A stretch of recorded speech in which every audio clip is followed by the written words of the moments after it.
Assalamualaikum warahmatullahi wabarakatuh. Perkenalkan, nama saya Ega Wahyuni, Prodi PIAUD. Alhamdulillahirabbil alamin wa bihi nasta'in ala umuri dunya waddin. Assalatu wassalamu ala asrofil anbiya'i wal mursalin wa ala alihi washabbihi ajmain, amma ba'du. Yang terhormat Bapak Arif Aditya Mustahidin MPD selaku dosen pengampu mata kuliah e-commerce. Di sini saya akan menjelaskan materi yang berjudul etika dan keamanan transaksi online. Nah, di sini ada yang pertama, ada latar belakang peralihan e-commerce. Nah, perubahan perilaku. Yang pertama ada perubahan perilaku. Perubahan perilaku ini belanja bergeser dari pasar ya tradisional ke toko online gitu tuh. Terus karena variasi produknya juga gitu salah satunya. Terus kemudahan. Terus karena belanja di pasar gitu ya, dengan kita kayak pergi harus menggunakan motor gitu ya, atau menggunakan ojek online gitu ya. Jadi kalau kita belanja dengan melakukan belanja dengan menggunakan online gitu ya, jadi kita bisa belanja itu di rumah gitu tuh, kayak kita memilih barang sesuka kita gitu kan. Terus bisa kita pembayarannya juga melakukan melalui online, melalui transfer atau COD gitu, bayar pas saat barang datang gitu. Nah itu juga perubahan perilaku gitu tuh bagi kita gitu ya, apalagi buat ibu-ibu gitu kan, karena dia lebih sering minta tolong ke anaknya gitu tuh buat melakukan, kalau pengen sesuatu gitu minta beliin di online gitu. Nah, efisiensi waktu juga, karena menghemat waktu, kita tidak perlu menghabiskan waktu ya buat belanja keluar gitu tuh, karena dengan di rumah aja kita bisa mempunyai barang yang kita mau gitu tuh. Terus banyak pilihan juga, banyak harga-harga yang udah kita tahu juga gitu ya. Nah, terus fleksibilitas itu tuh, terus dan promosi. Nah, terus ada yang kedua, ada non tunai dan sistem keuangan. Nah, transaksi ini beralih ke non kertas atau non tunai gitu untuk mendukung ekonomi digital dan keuangan nasional. Nah, ini tuh kayak tadi, jadi kita kalau belanja di online itu bisa gitu ya tanpa pakai uang tunai gitu, pakai uang cash gitu. Nah, kita bisa dengan melakukan transfer atau QRIS gitu kan. Nah, di aplikasi-aplikasi itu kan kayak TikTok, Shopee gitu kan udah banyak tuh gitu tuh ya, kayak buat kita belanja, kayak kita contohnya kita membeli sepatu gitu ya. Nah, jadi kita kalau nggak punya uang cash, kita bisa melakukannya dengan non tunai gitu, transfer atau QRIS, bisa juga dengan COD nanti pas kita barangnya udah nyampe, kita baru melakukan pembayaran gitu. Nah, itu juga dengan sistem non tunai itu kita mendukung ekonomi yang digital gitu tuh dan keuangan nasional. Nah, selanjutnya ada masalah etika dan perilaku usaha. Nah, praktis dan tidak etis gitu ya, di mana penjual digital mengirim produk rusak atau berbeda dari iklan, memperlemah kredibilitas platform.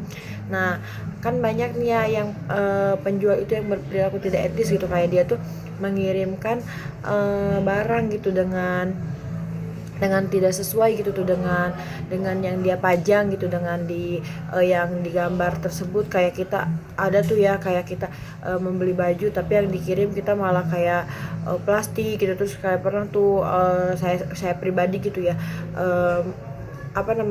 membeli tas gitu ya, yang dikirim malah garam gitu tuh. Jadi kayak penjual itu nggak etis gitu tuh, nggak amanah gitu ya. Nah, pas gitu pertama sebelum dibelikan kita ngeliat komenannya bagus, tapi dia pas ngirim nggak sesuai gitu. Nah, pas kita mengajukan ulang ya nggak diterima gitu sama toko tersebut gitu. Nah, itu tuh perilaku pedagang yang tidak etis gitu. Terus ada layanan sistem buruk. Nah, layanan sistem buruk itu pelayanan komplain tidak jelas dan respon lambat, memperparah ketidakpuasan konsumen. Nah, jadi kan kita kalau barangnya nggak jelas, terus rusak, terus kita komplain nggak diterima, apa responnya lambat, nah kita kan nggak nyaman ya. Jadi kayak mau dibalikin karena belum ada respon, kan kita harus kalau mengembalikan barang kan harus ada resi tersebut kan dari tokonya.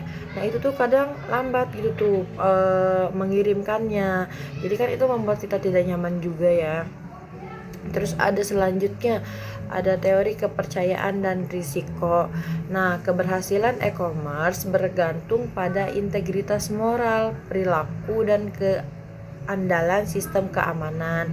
Teori Pavlov 2023, pembelian dipengaruhi oleh kepercayaan, jujur, adil, dan persepsi resiko. Nah, ini tuh keberlangsungan e-commerce ini tuh bergantung pada integritas moral gitu tuh, integritas moral pelaku gitu ya, dan keadaan sistem keamanannya gitu. Jadi kita harus memastikan kalau toko tersebut tuh aman gitu. Terus kalau semua resikonya itu kayak aman gitu tuh. Terus selanjutnya ada konsep etika dan keamanan transaksi online. Nah, ada di sini yang pertama ada untuk penjual. Nah, yang pertama ini ada kejujuran produk, foto dan deskripsinya akurat. Nah, kayak yang tadi yang di poin praktek yang tidak etis gitu ya, sama di layanan sistem buruk. Nah, ada kejujuran produk, nah foto dan deskripsi itu yang akurat. Nah, kalau yang tadi kan contoh yang enggak, yang sistemnya buruk ya gitu tuh, jangan dicontoh gitu. Nah, kalau kita mau melakukan jual beli di online, kayak kita tuh harus membuat sesuatu itu dengan jujur gitu ya. Terus produknya itu gitu sesuai gitu dengan dipoto, dengan dicontoh kayak bahannya lembut, bahannya halus. Nah, itu harus sesuai gitu tuh, karena itu tuh membuat kepuasan buat pembeli gitu tuh. Nah, terus sesuai dengan foto dan deskripsinya itu akurat gitu ya, kayak ukuran lebar dadanya 100 gitu, jadi sesuai gitu. Terus tingginya gitu ya. Terus transparansi harga tanpa biaya tersembunyi. Nah, dengan harganya itu sesuai gitu tuh. Kadang kan ada nih yang di harganya pertama kita ngeliat tuh harganya kayak contohnya 25.000. Nah, pas kita klik gambarnya jadi berubah jadi 30.000 apa 35.000 gitu tuh. Karena ada tuh banyak yang toko kayak toko kerudung. Jadi dia tuh di gambarnya kerudung. Nah, harganya segitu, tapi pas kita klik kita mau beli, ternyata yang harga 23.000 itu kayak daleman kerudungnya gitu, bukan kerudungnya, tapi kerudungnya harganya beda. Nah, itu juga sebenarnya tidak boleh ya seperti itu gitu. Nah, terus tanggung jawab pengiriman dan respon komplain. Nah, jadi harus tanggung jawab gitu dari pengirimannya, terus dia harus menerima gitu tuh kalau ada respon yang komplain gitu ya. Respon komplain tuh kayak banyak kan yang pembeli tidak puas dengan barang tersebut. Nah, kita harus menerimanya gitu dengan respon tersebut. Nah, terus kalau untuk pembeli gitu ya, niat baik dalam transaksi. Nah, kan banyak tuh orang yang kayak barangnya udah nyampe ke rumah, terus nanti ke kurirnya, saya emang nggak pesen, itu mah anak saya. Nah, itu tidak boleh, kita harus bertanggung jawab gitu ya pada pemesanan tersebut, maupun itu yang pesan anaknya apa keluarganya gitu. Karena kan sebenarnya tuh ada tuh banyak yang nyalahin kurir ya gitu ya. Saya nggak pesen, kenapa dianterin? Ya, kurir mah nggak tahu apa-apa, kurir mah cuma bekerja gitu ya untuk mengantarkan barang tersebut gitu. Terus ada tuh yang kayak pas barang dateng dianya malah ditolak gitu, itu nggak boleh gitu ya. Karena kan buat apa dia memesan gitu ya, walaupun dia belum ada uangnya ya, karena kan di situ kan ada pengiriman ya, ada tanggal-tanggalnya. Nah, jadi kita harus menyediakan uangnya gitu dengan tepat waktu. Nah, itu juga niat baik itu tuh dalam transaksi. Terus kayak ada harganya kayak 27.500. Nah, ada tuh yang pembeli nggak mau bayar 500-nya, katanya buat kurirnya. Orang tidak boleh seperti itu ya gitu, karena kan buat itu kan kayak niat baik gitu tuh ya, kita dalam melakukan transaksi gitu sebagai pembeli gitu ya. Terus gunakan metode pembayaran sah, jangan main manipulasi bukti. Nah, kita harus menggunakan pembayaran itu dengan sah gitu, jangan kayak menunjukkan ini harganya segini kok jadi segini gitu. Terus ada tuh kurir yang kayak harganya 27.500 gitu, sama dia dibayarnya 28 kan kata kurirnya. Padahal harus sesuai gitu dengan 27.500 itu. Terus selanjutnya ada komponen keamanan sistem. Nah, keamanan e-commerce mencakup struktur teknologi, kriptografi, aturan organisasi dan operasi. Nah, sebenarnya keamanan e-commerce ini tuh kan mencakup infrastruktur teknologi ya, dimana kriptografi atau aturan organisasi dan operasinya gitu. Terus ada yang kedua, ada 3 pilar. Nah, ada kerahasiaan, integritas data, dan ketersediaan sistem. Nah, kerahasiaan itu kayak kerahasiaan penjual gitu dari sistemnya, terus integritas datanya, terus ketersediaan sistemnya gitu. Terus yang selanjutnya ada regulasi perlindungan konsumen dan data di Indonesia. Ada di sini, ada yang pertama Undang-Undang PK nomor 8 garis miring 1999. Nah, menjamin hak konsumen atas kenyamanan, keselamatan dan informasi produk yang jujur. Kayak tadi yang menjamin hak konsumen gitu tuh atas kenyamanannya gitu. Jadi sebagai penjual jangan membuat konsumen itu tidak nyaman dengan cara meresponnya lambat, terus dengan barang yang tidak sesuai. Nah, itu kan membuat konsumen tidak nyaman, terus kayak membuat penjual juga kan tidak berperilaku jujur gitu ya. Terus keselamatan barangnya gitu, jangan sampai pernah tuh pesan blender nyampe rumah malah barangnya pecah gitu kan. Jadi dari produknya juga harus apa ya, harus gitu tuh memikirkan keselamatan barang tersebut gitu, dengan cara membungkusnya atau mempackingnya dengan rapi, dengan pakai bubble wrap itu, dengan gimana caranya gitu supaya barang itu tidak pecah gitu atau tidak rusak ya. Jadi, dan informasi produk yang jujur. Jadi produknya yang jujur kayak tadi, jangan kayak kita pesan apa dikirim apa gitu. Nah, itu kan salah satu penjual yang tidak jujur gitu ya. Nah, terus ada yang kedua, Undang-Undang PDP nomor 27 garis miring 2022. Nah, platform sebagai pengendalu data, prinsip minimalisasi dan persetujuan eksplisit. Terus yang ketiga ada Undang-Undang ITE. Nah, Undang-Undang ITE ini legalitas kontrak elektronik, di mana larangan manipulasi data dan penyebaran informasi bohong. Nah, jadi tidak boleh larangan gitu untuk manipulasi data gitu, terus dan penyebaran informasi bohong itu tidak termasuk dalam Undang-Undang ITE gitu ya.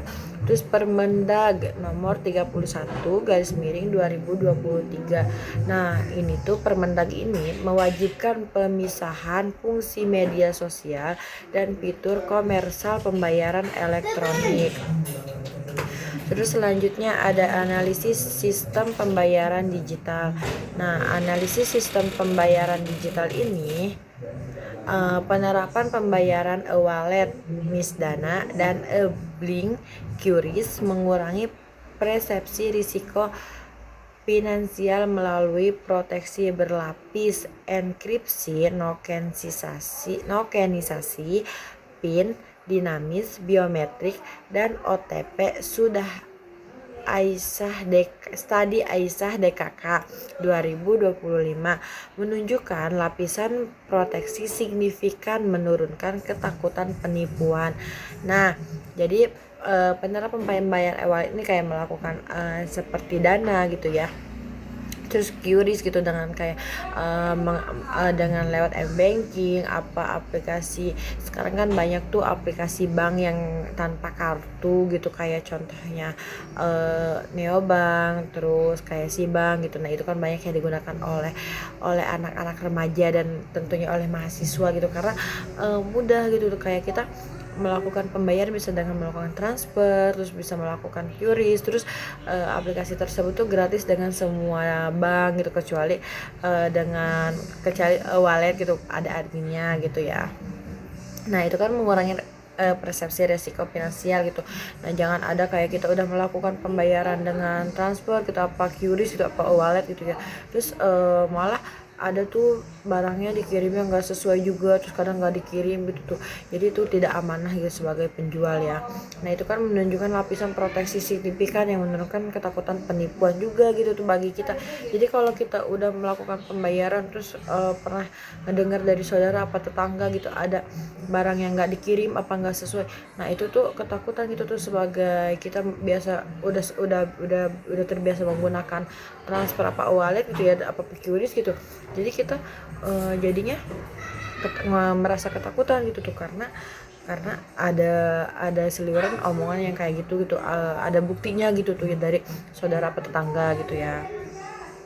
Terus selanjutnya ada SOP penegakan etika dan kepatuhan. Yang pertama ada SOP kontrol kualitas. Nah, SOP kontrol kualitas ini mitigasi malpraktik produk cacat atau tidak sesuai dengan iklan melalui quality control preventif.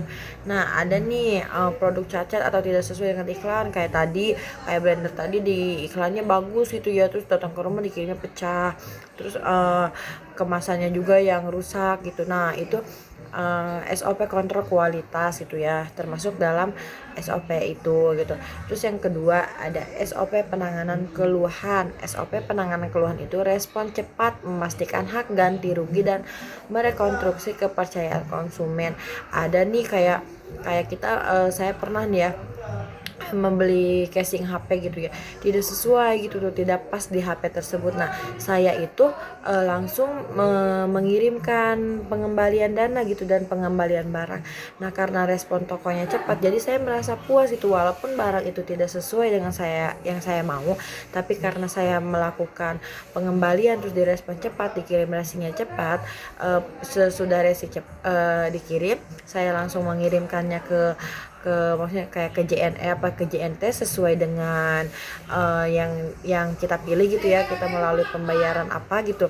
Nah itu karena responnya cepat, jadi mereka itu toko tersebut mengembalikan uangnya juga cepat gitu karena responnya cepat. Jadi saya merasa puas walaupun barangnya tidak sesuai kan. Tapi saya juga pernah tuh saya melakukan pembelian terus barang tidak sesuai, pas saya minta pengembalian dana terus pengembalian barang dan pengembalian dana gitu ya, jadi tidak dikirim dengan resinya itu tidak dikirim, terus udah dikirim gitu ya, udah dikirim terus mereka itu tidak mengirimkan resinya terus. Jadi saya kan merasa rugi gitu ya karena barang yang saya pesan tidak sesuai, uang saya tidak balik, dan barang tersebut juga memang ada di rumah tetapi tidak kepakai gitu. Jadi kan saya merasa rugi gitu. Nah itu juga SOP. Nah itu salah satu SOP penanganan keluhan gitu. Jadi kita tuh sebagai pembeli gitu tuh harus memastikan hak ganti rugi gitu, terus kayak meresponnya juga dengan cepat gitu agar kan tadi tersebut gitu pembeli itu merasakan kepuasan gitu dari toko tersebut. Karena jadi kalau kitanya merasa puas dengan walaupun barang tidak sesuai, kita tidak akan berkomentar buruk di toko tersebut gitu ya, karena kan itu kan kalau kita berkomentar buruk bisa menurunkan kualitas toko kan gitu.